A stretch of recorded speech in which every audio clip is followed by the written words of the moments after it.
So guys, जियो politics tension के चक्कर में आरबीआई के ऊपर भी अच्छा खासा प्रेशर पड़ने वाला है और हमारी इकोनॉमी के भी एल लगने वाले हैं। ये मैं नहीं कह रहा, ये डॉलर और क्रूड की रेटें कह रही है। होता क्या है ना, जब इंडिया क्रूड इंपोर्ट करता है तो उसका पेमेंट यूएसडी में जाता है, और जब यूएसडी महंगा रहता है तो इसका इम्पैक्ट हमारे ऊपर डबल तरीके से पड़ता है। मैं आपको समझाता हूँ। अगर ऑयल महंगा होता है तो हमारी इम्पोर्ट की कॉस्ट बढ़ेगी, लेकिन जब रुपी वीक होता है, इट मीन्स यूएसडी महंगा रहता है, तो हमारी इंपोर्ट कॉस्ट डबल से बढ़ेगी। फॉर एग्जांपल, आज से कुछ टाइम पहले 6-8 महीने पहले जब क्रूड 80 के आसपास ट्रेड करा था और रुपी 82 के आसपास ट्रेड करा था, तो उस टाइम जो हमारी पर बैरल कॉस्ट थी वो 6500 के आसपास थी। लेकिन आज की डेट के अंदर क्रूड जब 110 यूएसडी के आसपास ट्रेड कर रहा है और रुपी 94 के आसपास ट्रेड कर रहा है, तो हमारी जो पर बैरल की कॉस्ट है वो 10,300 या 500 इन बिटवीन इसके बीच में ट्रेड कर रहा है। तो which means 60% increment from the previous cost. तो इसका डायरेक्टली इम्पैक्ट हमारी इकोनॉमी पे पड़ेगा।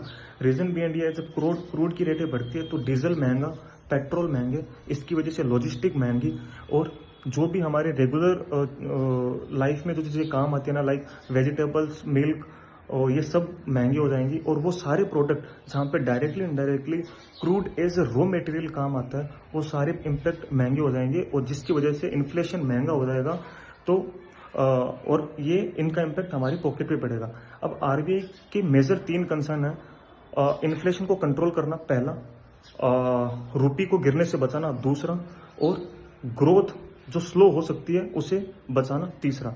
अब आरबीआई के पास आरबीआई के पास 2 ऑप्शन है, या तो रेट को बढ़ाए और या कुछ नहीं करे, जैसे जैसे चल रही है वैसे चलने दे।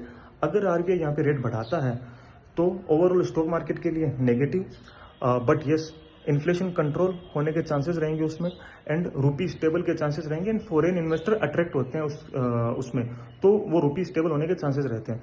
लेकिन नेगेटिव रहेगा आपके लिए और मेरे लिए, क्योंकि आपकी और मेरी ईएमआई बढ़ सकती है, हाउसिंग लोन महंगे हो जाएंगे, बिजनेस लोन महंगे हो जाएंगे, जिससे ग्रोथ स्लो हो जाएगी, डिमांड्स कम हो जाएगी।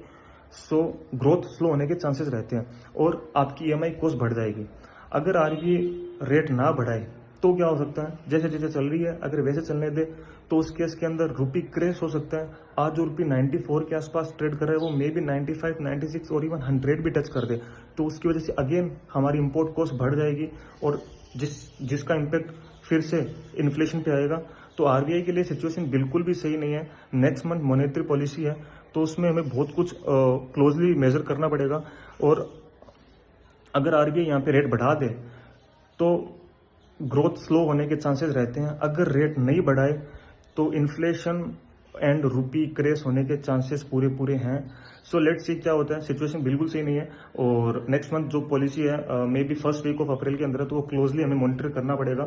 एंड तब तक अपना ध्यान रखिए। एंड मार्केट में अभी भी और फॉल आने के चांसेस रहेंगे, तो keep your funds in hand. किसी के ब्लाइंडली किसी के कहने पे ये मत, मतलब ट्विटर पे या फिर कहीं भी आप कहते हैं ना बॉटम आ गया, तो मुझे नहीं लग रहा कि अभी बॉटम बना है। सो बी केयरफुल, और अपनी हार्ड अर्न इनकम ऐसे ही ब्लाइंडली किसी पे ट्रस्ट करके इन्वेस्ट मत करो। जियो पॉलिटिक्स न्यूज़ को क्लोजली ट्रैक करो। जब तक क्रूड नहीं गिरता, जब तक क्रूड 100 की बिलो नहीं आता, तब तक बॉटम की मुझे नहीं लगता कोई आसार है। लेट्स सी क्या होता है। जय हिंद, जय भारत।